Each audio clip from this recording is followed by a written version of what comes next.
Hello, and welcome to the latest in our series of Our Lockdown Stories, which, as you probably know by now, is a series of short videos in which I am interviewing some of our KLS members about their life as a member and also about their experiences over the last few months in lockdown. And today I'm really delighted to be joined by Sam, who probably quite literally grew up with KLS. So I'm hoping he'll be able to talk a lot about that and also about what he's been up to. So hi, Sam. Thank you so much for joining me. Thanks for inviting me. No problem at all. So let's jump straight in. So you grew up with KLS. Can you tell us a little bit about your background as a member of the synagogue? Yeah. So uh, my mum's family, so Sarah Alston has been our family's been involved in liberal Judaism for 4 generations on that side of the family, which is quite a long time considering it only started a century ago. Wow. Um, Yeah. and so I think we moved to the area. We attended synagogue. I think I joined when I was roughly when I was 3, and I went all the way through religion school, then came back as a religion school teacher twice. And yeah, been a member I've been a member pretty much continually. I technically now live in North London, Mhm. so there are a couple of closer synagogues being in North London, but never, uh, I, I never really quite. I've never actually managed to join another, but I still kind of make my way back to KLS, usually arriving 20 minutes late for the service and things. And, yeah. Well, we're very glad. We're very glad that you're still coming to KLS, even though I believe there are a few synagogues in North London as well. And you had your bat mitzvah and things with KLS, is that right? Yeah. Yeah, and I've heard rumours about that. Yeah, no, I did. With Robert, he managed to somehow get me through my mitzvah. I did. Actually did Balaam's Ass, which was a portion we read 3 weeks ago now. Oh, wow. Oh, excellent. Yeah. Cool. Excellent. Okay. Um, Um, can you tell us what your situation has been during the lockdown? So obviously you mentioned you live in North London. So can you tell us a little bit more about that and what you've been doing over the last best part of 6 months now? yep. So I um been when lockdown started. We actually started a week early because my flatmate had a temperature, which just turned out to be fine. And then when we had to do the 14 days isolation, and then when we came out of it, the entire rest of the country had locked down, which is a bit of a surprise for us. And yeah, but I've been doing a bit of work with home care, doing respite care for a family with an autistic child who are quite close by. So I've been doing that every other day for work, and I'm supposed to finish a master's in September, and I've been working to try and finish that. Wow. So Um, you've kept busy. yes, yeah, it's, And what's your the, master's? What's your master's in, Sam? climate change and energy. Oh gosh, right, okay, very relevant and heavy subject. But you've carried on with that respite care through the lockdown. Is that right? You've been able to carry on with that. Yes, so it's yeah, no, so it was a thing started. They were given it as extra support to give them during the lockdown. So that the idea is there's a couple plus we go into the house every other day. There's 3 children with a single mum, and we provide them a degree of extra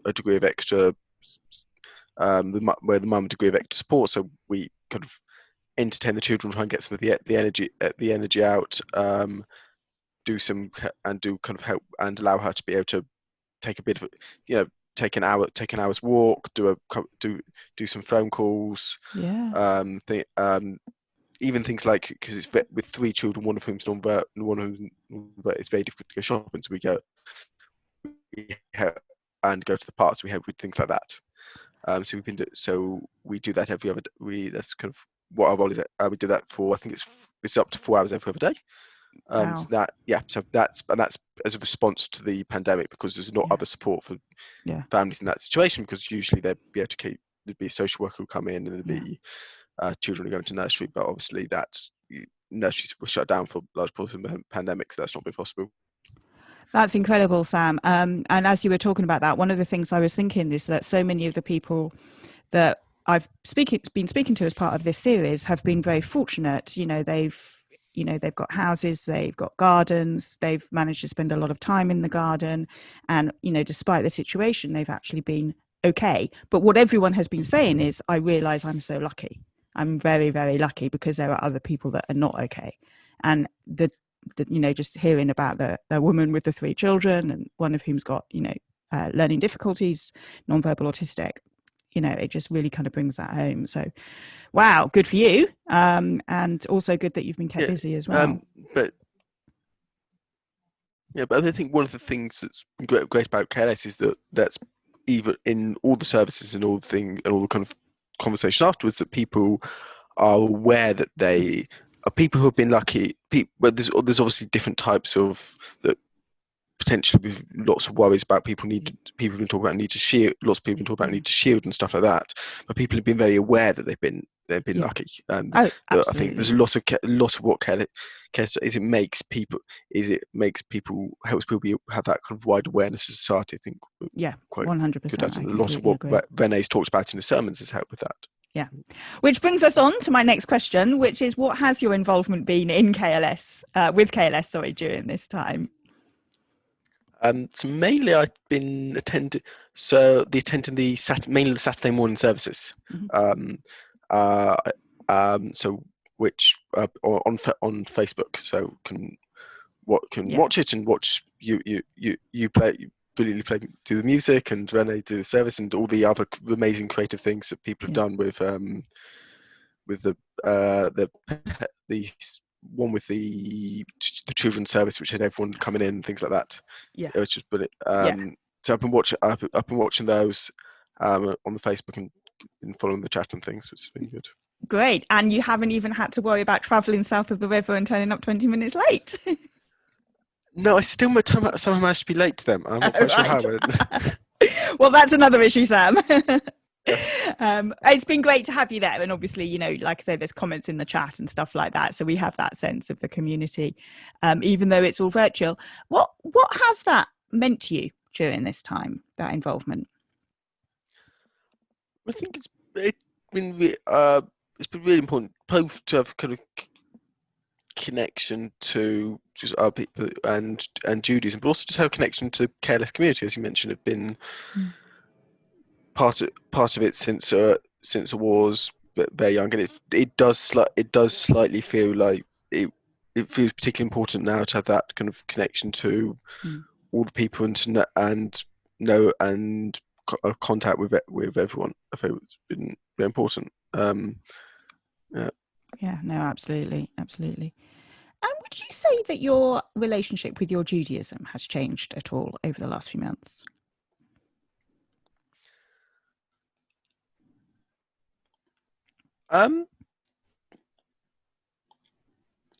So potentially, I mean, in some ways, I think the connection with I've always associated my Judaism rather strongly with Kingston than potentially another location. But some people associate Judaism with Israel, potentially associated with Surbiton, and I think that's potentially got stronger because I think that's been my main. It's been more than my main Jewish connection than at other times in my life.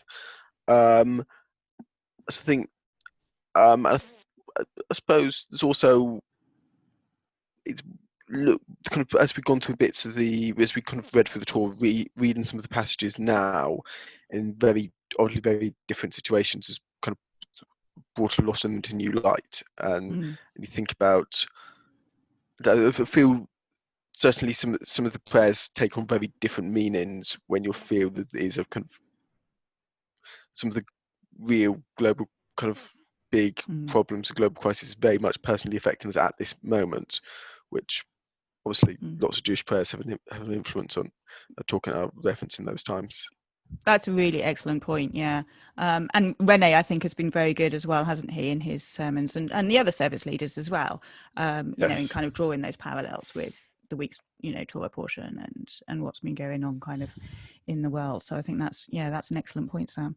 And would you say that there's anything else or anything different that you have learnt over the last few months?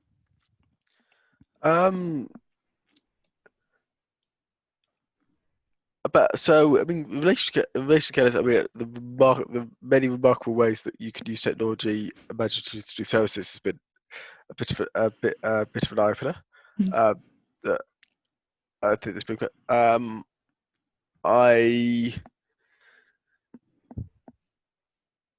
but other things that I I think I suppose the other bits that I've learnt is just how I suppose it's been almost I suppose it's been a wider kind of KLS community that I think, because in the last few years I've only been I think my attendance has kind of dropped off to about once or twice a month, that there seems to be a massive diaspora. The people from Wessex have been joining in our services. We had a couple of people from Australia. We had the gentleman from Mongolia.